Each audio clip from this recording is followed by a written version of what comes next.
Hello everyone and welcome to today's session where we'll be talking about utilizing GIS for precision agriculture. So I'm Wenceslao Simiu and we'll be discussing this and I'll be the one taking you through the presentation. So first I'd just like to talk about the ArcGIS platform, which is an integrated web GIS platform that allows organizations to actually manage their platform, share their content, access different capabilities as well. And you can see the image on your screen, which actually has three major components. We have this right here, which is the server and the online content and services. This is how data is shared, and through the gateway, which is the portal, we can see that data can be accessed via the desktop, via the web, and also via the device. All right. So, for instance, a mobile device, a tablet, an iPad, or any other device. We have web applications as well. We are going to see some of them that utilize the ArcGIS, and we are also going to look at the ArcGIS desktop solution. So we are going to also well, I believe this is the image I'm talking about on the PowerPoint. This is the image. I've seen a comment that there's no image. I believe you can see this image part of the slide I'm sharing. All right. So on to the introduction of today's topic. I hope you can all see this slide. If you cannot, then also let me know. Let us know in the comment section. But I believe you can actually see this. You can actually see the screen. So, in precision agriculture, basically we have to put the farmer in consideration because they really need a lot of detailed information about the yield, and they gather a lot of this information by testing the soil, among other ways. We also have precise amounts of increases also captured, and also capturing the losses that occur, and therefore now increasing the return of investment. And we can also track year to year how the yield is how the yield is actually occurring, and then therefore also be able to improve the results. And we're going to actually focus on today's part one, the first part of this series. We believe we'll have various other parts of the precision agriculture where we'll talk about other elements, but for now we'll really focus on the tracking the year-to-year yields. All right. So some of the best practices like soil testing, crop yield management zones, recommendation, and experimental plots. But I'd love to actually go further and illustrate this one by one using one of our web applications module, which is the story map for GIS. And just allow me to minimize my PowerPoint and open my web application and actually show you what I mean. All right. So onto the soil testing, this testing component, there's really a lot of need to test, to actually do a lot of testing on the soil, and just to find out what amount of nutrients is available where in the soil. And this will actually really help us to understand every location of the field and their nutrient value, right? So for instance, in this, you can see in our scenario here on the legend, we have the potassium gradient, and you can see that where the potassium gradient is high and where it's low, you can see how it is distributed on the map. All right. So like this area here has a very high potassium gradient, and you can see, for instance, this area has a low potassium gradient, and this actually really helps you to know your soil better. And then moving on to the crop yield, you'll figure out that as you harvest every other year, you'll really want to understand, you'll really want to understand how the yield was. If, for instance, you are planting maize and you harvest your yield is to a certain amount, you may really want to monitor that year by year. And you can see right here in our legend again, this is an area of high yield and this is an area of low yield, right? So this area right here, you can see there was low yield, but you can see that where we have as the green darkens, you can see that these are the areas or regions where we really had a high yield. So when you understand this yield over time, it can really help you to understand the areas which are more fertile on your field, and this can even help you as you plan for the next seasons and whatnot. And you can therefore actually categorize your field into different management zones and actually say that this is the area that is the most fertile, this is the area that is the most infertile. And you can see from our legend here, and if I just take you back here, so you can see that this area, for instance, we had a very low yield, and as we go to the next management zone, you can now see to our legend, indeed here, we say this is the least fertile management zone. So you just want to categorize your agricultural fields in these management zones so that you can actually monitor the return, all right? You can focus on these management zones and now be able to analyze your returns, your yield, and this will really help you to do a lot of planning.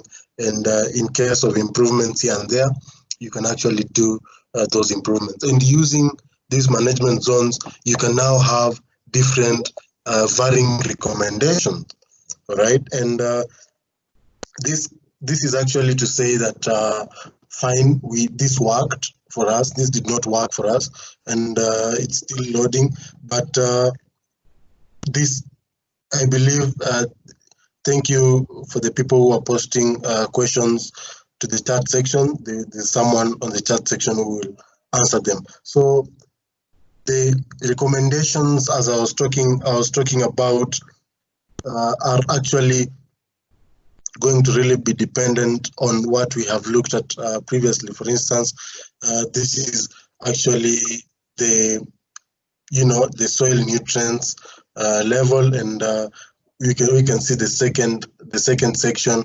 We also have the areas of the fields that are more productive historically than the rest, and you can see that here we have the management zones as we have looked at, and here we are looking at the soil tests, and all these can actually be combined and used to actually show the recommendations, or rather give different recommendations, all right? And as we look at the last section of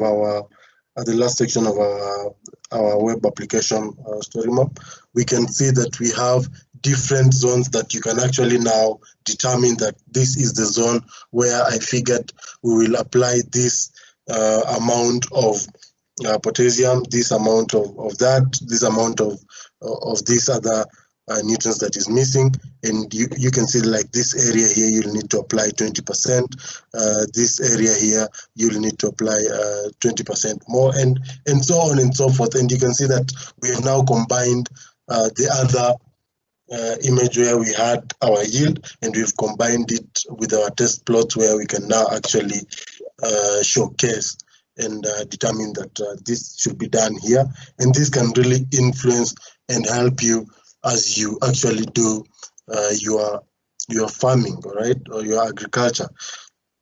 So back to my slides, where the next section I also just want to go and show you using a web application where there was some coffee plantation monitoring done in a certain area of Kenya, right, in Kilimanjaro, and this will actually also just shed more light on some of these activities that you can use GIS to actually improve the agriculture production. So you can see that here we use the Landsat images, and you can see that it goes from the 21st date of the 3rd month of 2019. We have here this is the 9th month of 2019, and then as we come down here, you can see that we have the 9th month, and then on the right we have the second month of 2020, which is this year. So let's just start at the 3rd month of 2019. You can see there's a legend here to just briefly tell us what is happening on this scenario, in this scenario. And I'll explain this later as I look at some band combinations for agriculture in ArcGIS desktop. But we use near infrared. We use the near infrared band a lot for vegetation, because we use it a lot for ecology, because healthy plants reflect near infrared the most. All right, and therefore by combining it with other bands, we get indexes like NDVI, which now let us measure the plant health more precisely. And that's why you can see that here we represent health vegetation using the red, and just as a false color we represent poor health plantation using green. And you can see that if we minimize our legend, you can see this is how we have this area. And as I zoom in, you notice that also on our right, the area zooms in as well, and therefore you can be able to see some of the general changes that occur just by having a look at it. You can actually have the differences of the different times. And for instance, let's say you've bought a piece of land. This can really help you to even do assessment on what the land was before, how the production was before, to the current stage. All right, we're using Landsat imagery because it's actually free. But when you're doing farming in a place, you can actually liaise and get very good imagery, and also as you do some of this analysis, you can actually have very accurate information. You may find some challenges with this data, because you may find there was areas where there were a lot of clouds. So you can see that, for instance, areas like this area where there is an extreme shift. Right here, from plantation healthy to no plantation at all. It may be that indeed there's no plantation, or for instance, maybe as we are acquiring this data, there's a cloud cover here. So those are some of the challenges that we also face as we do some of this analysis here and there. But I believe you have had a gist of what I'm talking about. In terms of now using the web part of ArcGIS to actually have your analysis from time to time and showcase using a time series map, for instance, how that has happened. And therefore, I'll go back to my slide, and I just want to again,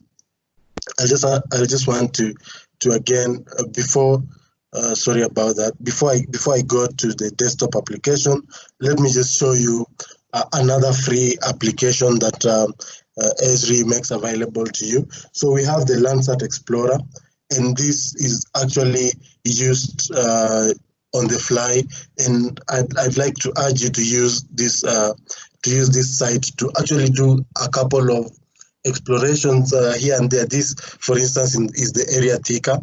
And you can see that we have a collection of imagery that are available. And if you come to our time selector here, you can see that you have from February 2020 all the way to 1976, we have images of this area available, and they are available to you for free. And for instance, in Thika, where farming takes a period of, for instance, I'm told 3 years time to time. So we can actually have an image of 2017, for instance, as you can see here. Take note of some of these areas here where, for instance, planting may have just begun happening or may not have happened at that time. and we can actually come and do a change detection, all right, where we can actually come and compare directly, all right. So if you for instance come and use the swipe tool, you can actually compare the different depths. It's taking a while to actually load some of the things that I'd love to show. But for instance, here you can actually mask the area covered again, and I'd just like to say that we have, for instance, the pineapple plantations that you can see that were not grown at a certain time, and have now been planted in the 2020 year, right? So I'll just try again the change detection tool, because I really need. It takes quite some time to load. We'll give it some time and maybe come to it later. But we can actually see if we can use the. Let's just use the time slide, the time selector, right? And this is 2017. Let's just do it manually. We can actually come to. You can actually see how it changes. This is now 2019. And you can actually come and see this is now 2020, right? So you can actually see the changes as they happen, and I believe that some of these are the tools that because we have really made available for you to use, you can take advantage of them and try to actually look at your area. You have your area of interest. Take time, look at it, and explore how it looks like. So I believe now the change detection element has loaded. So you can actually see that once I load this, we have the vegetation index, the soil adjusted vegetation index, the burn index. All these indices are made available to you, and you can actually see that the green areas are the areas where we have increase in vegetation, and you can actually see that we can actually see that these areas that are reddish, these are the areas where, for instance, maybe they are preparing to actually do they're actually preparing to do the planting for the next seasons. And the beauty of the Landsat image is that you can actually get real-time Landsat images that are free for your use. All right, there are very many platforms that are available for that, and that's why they are also utilized here, because as much as you can actually use this, platform. We are going to look at the ArcGIS desktop, where we'll actually utilize imagery that we have downloaded ourselves, and that's what I'm talking about when I say change detection right here. So I'll actually be using the ArcGIS desktop, the ArcGIS Pro, to actually take you through the change detection parameters, where we are going to actually use the Landsat images to actually show some of this change. All right. So first, you may want to download the Landsat image from the various platforms where you can actually download it. And after downloading the images, which I've done, you'll simply come to add your data.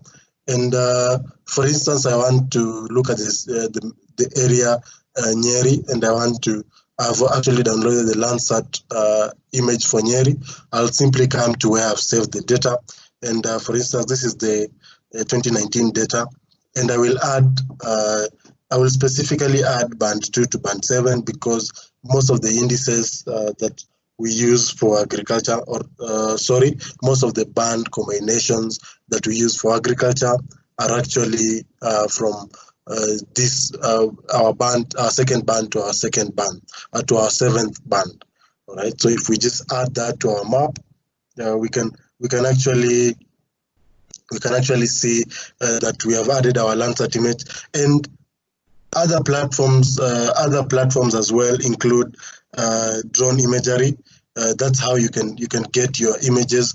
As I was talking about, because you're talking about precise agriculture, we may have people who really want very precise information, and therefore you may even use drone technology to acquire your data. So I've added the 2019 Landsat image bands. I've added from the second band to the seventh band, right? The second band captures the blue, the third band captures the green, and the fourth band captures the red. And these now form the RGB, which your eyes can actually see. But we have the fifth band, which captures the near infrared. And as I said earlier, the infrared is very important for ecology, because healthy plants reflect it the most. All right, and therefore we use that's why you'll see us using the near infrared in one of our combinations to actually showcase where healthy vegetation is. Right, and then we have the band 6 as the shortwave infrared band, and then the band 7 as the shortwave infrared band 2. Right, so these are the bands, and once you're on your ArcGIS Pro and you've added your bands, you can actually come to the imagery section, go to the raster functions here, click on raster functions. It will appear on this pen here, and then when you go to data management, you can actually combine your bands. All right, so let's just come and click on composite bands, and here you can actually select the different bands that you'd like to combine. So because you're talking about agriculture, we can begin by looking at the color infrared combination for vegetation, which I believe I've just explained, right? So here we'll use the infrared band, which is the fifth band. We'll also use the red band, which is band number 4, and then we'll use the third band, which is actually the green. All right, and if we now combine these bands, I'll just wait for there's a pop-up here. All right, so I'll just create the new layer. You'll come and click on the create new layer, and you have your false vegetation band combination, as you can see here. So as I said, this actually shows us where the healthy vegetation is vis-a-vis where the vegetation is not very healthy. Let's focus on this corner here, where I believe we have some farming going on. So if you have a look at this area, for instance, you can see that this looks like an area where maybe farming was not happening at this particular time, or maybe there was something that happened. You can see that this area here looks like a farm, but seemingly there's no vegetation. So you can actually do some of this visual analysis and look. So what happens now when you want to actually compare it with another year, for instance? So let's just I'll just unselect some of these. I'll just unselect some of these bands that I'd loaded earlier as I prepare to load my, let me load another image. So this is, please know that this is the 2019 image. We can actually come and rename it here and say 2019 infrared combination, right? So band combination. Right, so if we do that, and then we can come and also add, let's just come and add to our map data from another year, for instance. So if we are, for instance, to look at the year 2017 of the same path, remember I'm actually using the same row and path, right? So that is row 168 and path 60. So when I'm downloading my Landsat image, I'm really keen to actually download the Landsat image acquired during the similar time of another year, and actually also look at the similar paths, all right? So let's say row 168 part 60. I'll also just download another Landsat image of the same row and path and come and add it to my ArcGIS Pro, right? So if I come and add again this bands as well, and then come and combine the bands, I believe you now understand why I'm combining the bands 543 of now the 2017 image, right? So if I come and combine this right here to create a new layer, you can now see that this is the 2017 image. So let's just unselect this as well, so that we just remain with our band combinations. We can take our former combination and actually bring it to the top, and then we can rename this to 2017. All right. So if you, for instance, now select the 2019, and you can actually come to appearance and use the swipe tool to now tell between 2017. You can actually tell between, sorry about that. So between 2017 and 2019. So you can actually see, let's focus on this area, and you can now see that in our 2017 image, what is happening, and what is happening in our 2019 image, right? So this area, for instance, in 2017, you can see that this area right here, for instance, they were preparing perhaps to harvest, and looking at this area right here, you can actually now see what has happened, and maybe the growth that has occurred. In another area, you can actually now see that, for instance, this area right here, if we are to focus on it, you can see that for, perhaps nothing much happened. In fact, it may have gotten worse. So this, when you want to, for instance, use a land to do certain agricultural activities, you can actually come and analyze and say that perhaps they were planting this crop here and it did not do well. In fact, it looks like it did not do well in 2017, and in 2019 it had deteriorated even further, and you may now want to, for instance, change and use another plant. So another band combination that I just like to look at is the one we use a lot for agriculture, and let's actually look at another combination, which we can use band 6, 5, and 2. So if we use band 6, 5, and band 2, you can create. So this can really help you to also use different bands to actually, because one band combination may not actually ascertain what you want to, what you're looking for. All right, or what you really want, the conclusions you want to make. So that's why you can actually use different band combinations. So this is another one used for agriculture, and it's a false color combination that uses green to showcase the same. So you can actually come and again combine the band 652 of the other image, right? So if we are to do this, you'll now see that let's just minimize the same. So you'll now see that we have now a different view of maybe what we believe is an agricultural section, and take note of this parcel here, where you can see some of the changes now occurring. You can now see more clearly.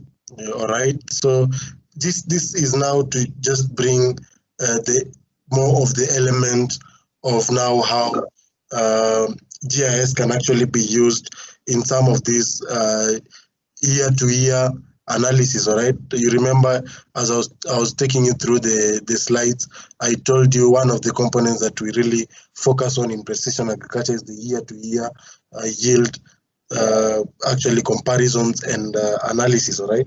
And I believe we have a couple of many other combinations. For instance, we have the band 654 that some people use for vegetation analysis.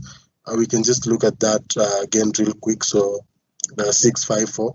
And this is just to, I'm actually doing this to just insist that there are very many ways in which you can actually come to the conclusion that you're looking for. All right. So when you're doing precision agriculture, don't use one specific angle to actually do your analysis. Use a couple of various band combinations here and there to come to the same conclusion, right? Or to a different conclusion altogether. And these are some of the ways that I hope you've been able to see what you're talking about, and you can actually see different areas and the different band combinations as well, and how the yields can actually be analyzed. All right, so I'm going as I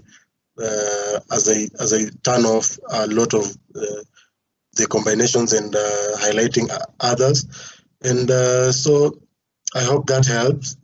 And of course, we are now finalizing, and we'll welcome a couple of questions as well from the audience, or rather from the attendees. And therefore, that actually is the end of the demonstration that I prepared for you for the desktop application component. All right. So I'd just like to encourage you to utilize the desktop applications that we have made available, and also interact with our web applications, the time series components, the Landsat Explorer as I've highlighted, and